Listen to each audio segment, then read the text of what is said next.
Hi children, all are safe and sound beta? Okay, take care of your health. Students, in the previous session, you heard about Dalit Panthers, which was a social organization. It was formed to destroy the caste system prevailing in the society. Even constitution, when we see to the constitution, whatever is written, all of you must be knowing regarding the practice of untouchability. Constitution has also abolished it because the diverse section in the society was deeply exploited. They led a miserable life. Even the law was passed in 1989 because there were agitation against such system which was prevailing in the society. So law was passed in 1989 in which it was mentioned that rigorous punishment will be given to those who violate the rights of the people on the basis of color or caste. Clear? So today we are going to start with point number 6, Bharatiya Kisan Union. Today's point number 6.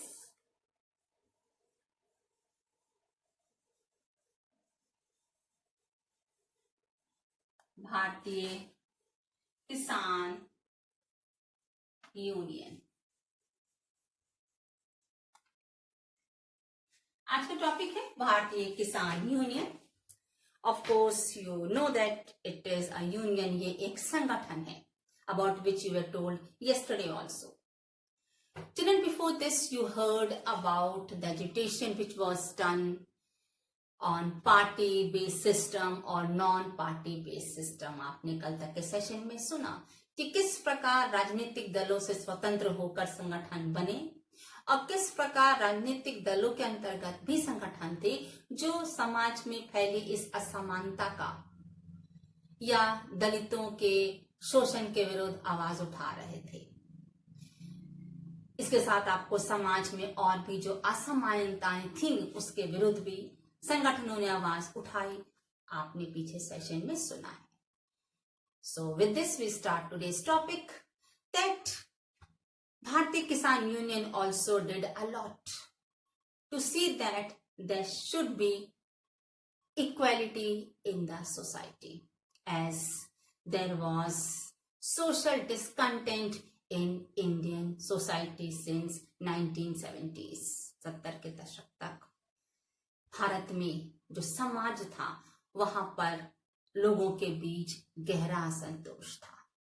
Of course, government did a lot. Many policies were implemented, and it is also true that there were sections who had taken the advantage of it. Still, there were loops and holes for which the people complained to the state and the political parties.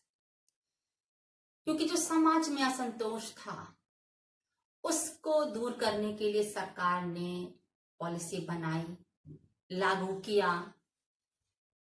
समाज में जो वर्ग शोषित था उसको लाभ में मिला, लेकिन कहीं ना कहीं कुछ कमियां जरूर रह गई थी जिसके लिए वर्गों द्वारा, संगठनों द्वारा सरकार और राजनीतिक दलों के विरुद्ध आवाज उठाई गई. In which agrarian struggle of 80s is the example where farmers protested against the policy of the state. तो इस विषय में आप जहाँ के वर्ड किसान मेंशन है, it's very clear that it will be related to the farmers, to the peasants. So इसी परिप्रेक्ष्य में 80 के दशक में किसानों द्वारा आवाज उठाई गई उस पॉलिसी के लिए जो सरकार ने लागू की और वह उनके वेलफेयर के लिए नहीं था. So will see to point number A, 6A, growth. Point number 6A is growth.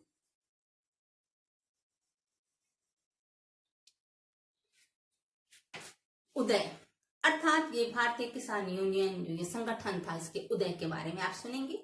That in January 1988 around 20,000 farmers they gathered in Meerut city and they protested against the government because the government had taken that decision in which the raise of the rate of electricity was done. 1988 जनवरी में करीब 20,000 किसान इकट्ठे हुए मेरठ शहर में और उन्होंने सरकार के विरुद्ध आवाज उठाई क्योंकि सरकार ने बिजली की दरों में बढ़ोतरी कर दी जिससे किसान बड़े ही असंतुष्ट हो गए. And they camped around 3 weeks outside the DM's office and they had the view that till the demand is fulfilled they will not move from there.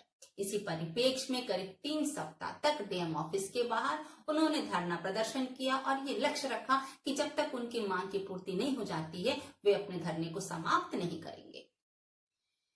So it is said that whatever was done, the agitation, the protest which was done, it was done in a disciplined way. अर्थात जो धरना प्रदर्शन हुआ वह बड़े ही अनुशासित रूप में किया गया. Of course, those people, they were helped by the villagers who were staying nearby. So how did they help? They used to give food to those people. Whatever the requirements were, necessary requirements, they used to satisfy.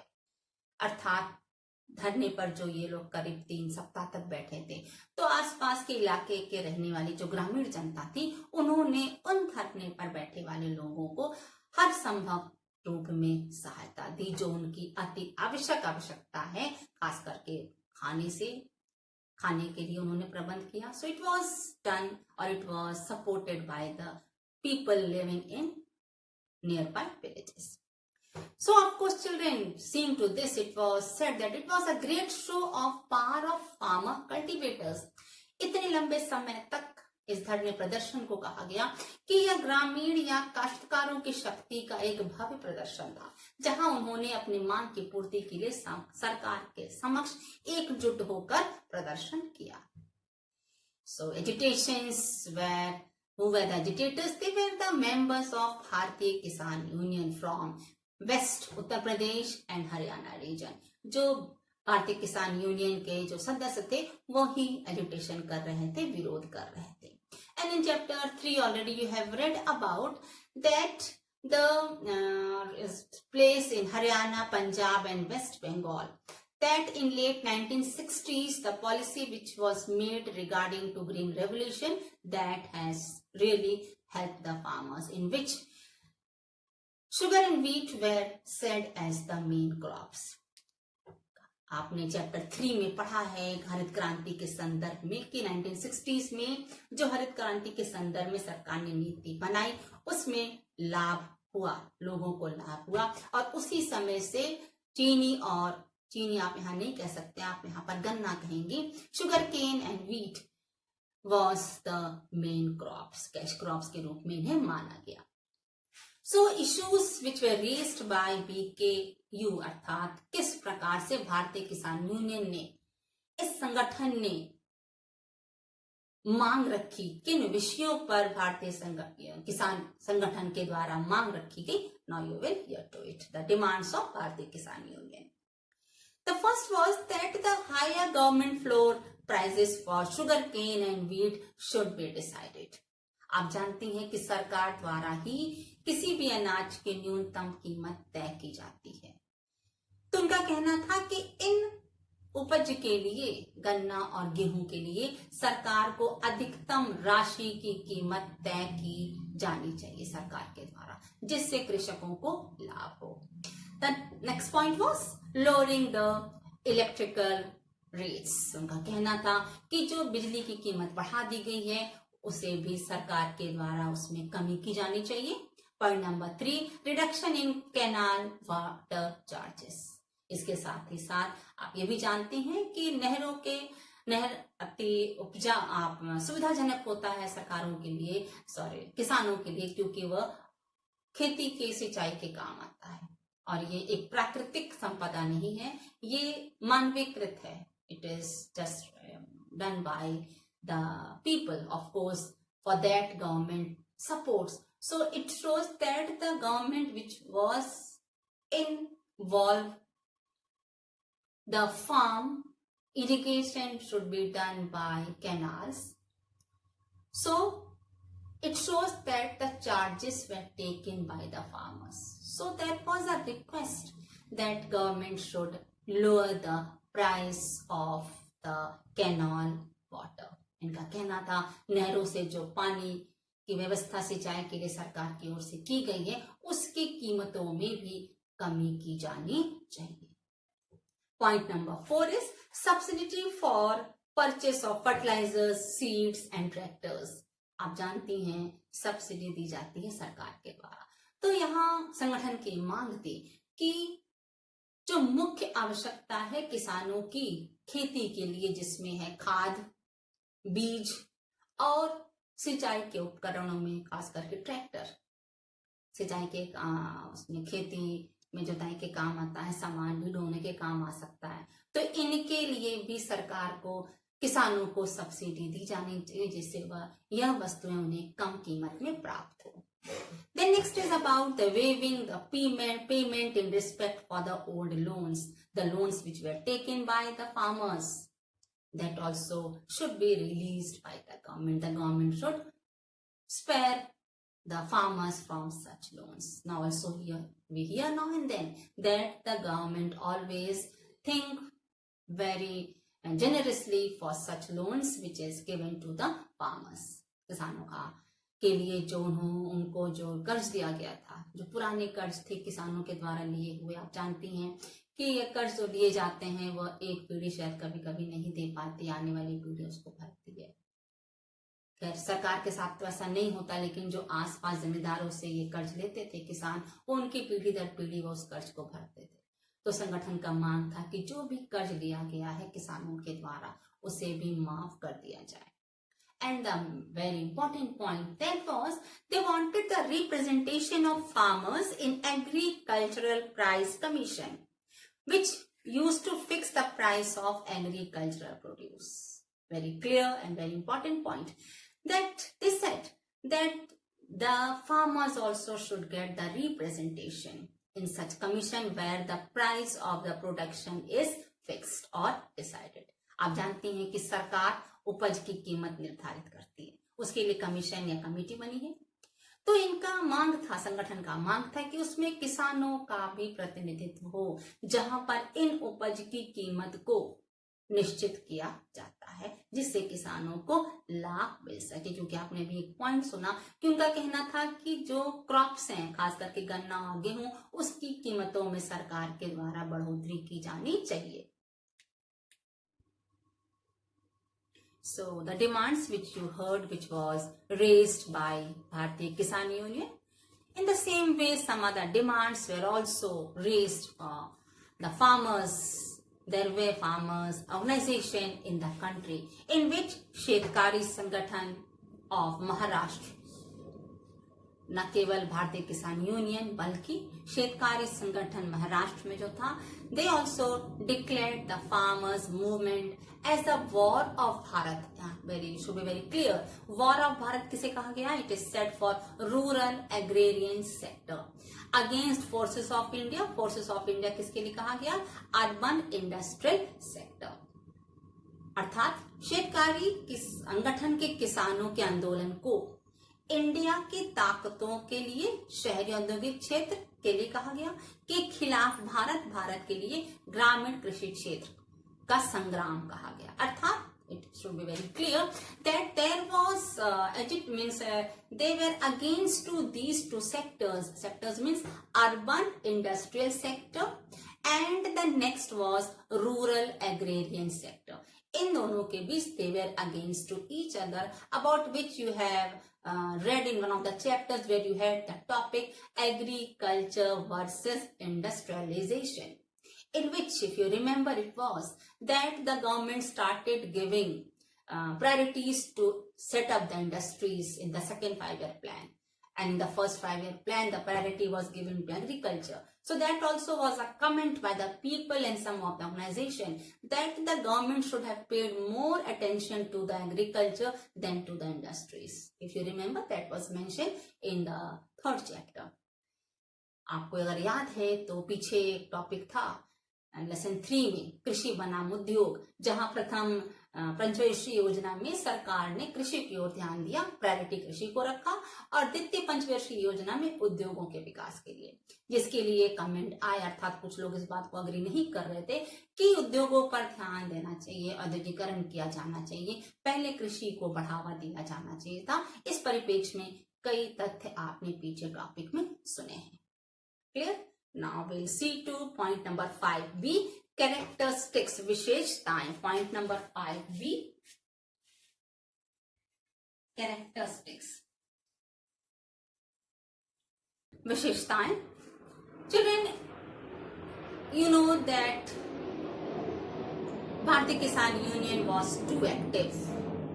So with its activity, it started pressurizing the government to accept the demand through rallies, demonstration, sit-ins, jail Bharo agitation. आप जानती हैं कि भारतीय Kisan union एक गतिशील संगठन था और वह सरकार पर जोर डाल रहा था कि उसकी मांगों को माना जाए। इस मांग को मनवाने के परिप्रेक्ष्य में उन्होंने आंदोलन को कई रूपों में किया। कहीं रैली निकाली गई, कहीं भाषण के लिए लोगों को इकट्ठा करके अपनी बात कहने का प्रबंध किया गया, कहीं धरना प्रदर्शन हुआ और कभी कभी जेल भरो आंदोलन भी चलाया गया।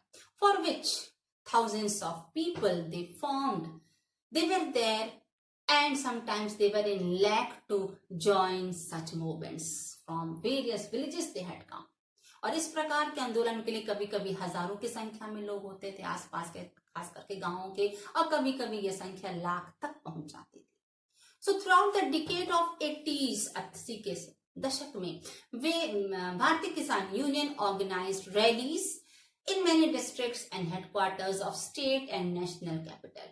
इसके साथ ही साथ ये भी देखा गया कि भारतीय किसान यूनियन ने 80 के दशक में कई जिलों में जो वहां के हेडक्वार्टर हैं, इतना ही नहीं जो राज्य और राजधानी, वहां पर भी इन्होंने अपने अपने राज्यों में, और केंद्र के लिए आप जानती हैं राजधानी से ही केंद्र शासित व्यवस्था संचालित होती है, संसद से संचालित होती है, वहां तक भी इन्होंने अपने आंदोलन को जारी करने का या वहां तक आंदोलनकारियों को ले जाने का हर संभव प्रयास किया।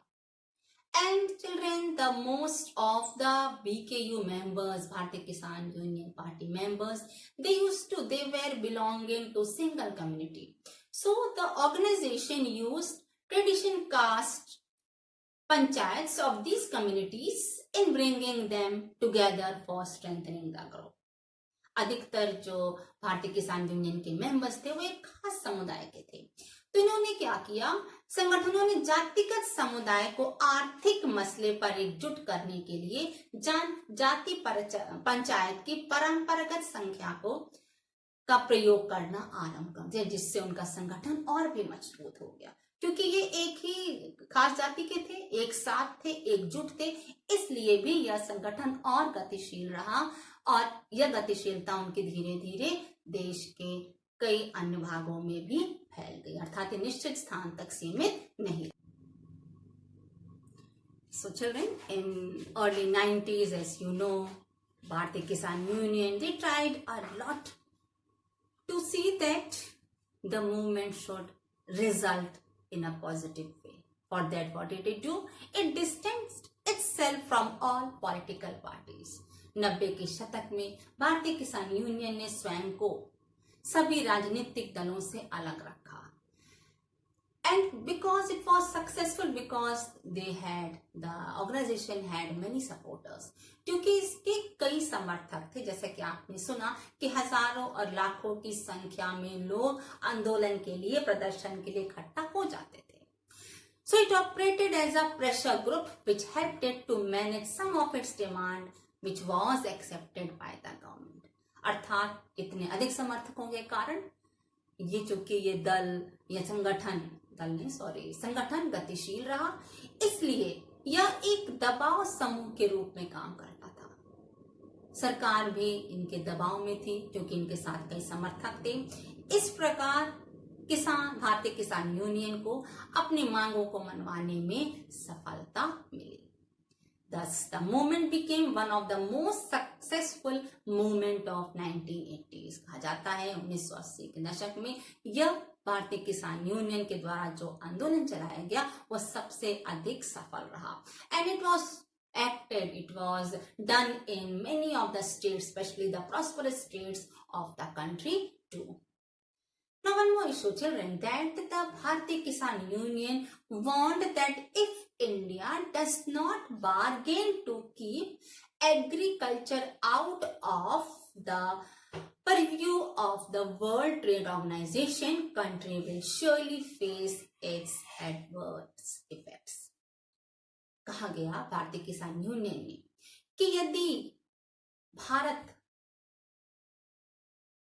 विश्व व्यापार संगठन के दायरे से बाहर कृषि को नहीं रखता या कृषि को विश्व व्यापार संगठन के दायरे से बाहर रखने के लिए कदम नहीं उठाता तो उसके लिए भारत को कई नुकसान का सामना करना पड़ेगा. अर्थात यह एक विरोध था भारतीय किसान यूनियन संगठन के द्वारा कि विश्व व्यापार संगठन के दायरे से कृषि को बाहर रखा जाए.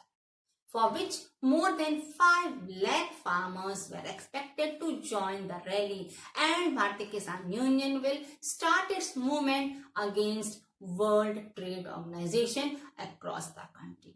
ये भी कहा गया कि इसलिए यदि भारत ने इस ओर कदम नहीं उठाया, प्रयास नहीं किया, सफलता नहीं मिली, तो भारतीय किसान यूनियन कम से कम 5 लाख लोगों की या कृषकों की रैली निकालेगा जो विश्व व्यापार संगठन के विरोध में होगी. और ये रैली एक सीमित स्थान पर नहीं होगी, ये रैली पूरे देश में गतिशील रहेगी. स्पष्ट है कि यहाँ किसानों के मांग के परिप्रेक्ष्य में भारतीय किसान यूनियन ने हर संभव प्रयत्न किया जिससे उनके मांगों को पूरा किया जाए. क्या मांगे थी? What were the demands? I have told you. Alright, okay. Thank you, class. Have a nice day, beta.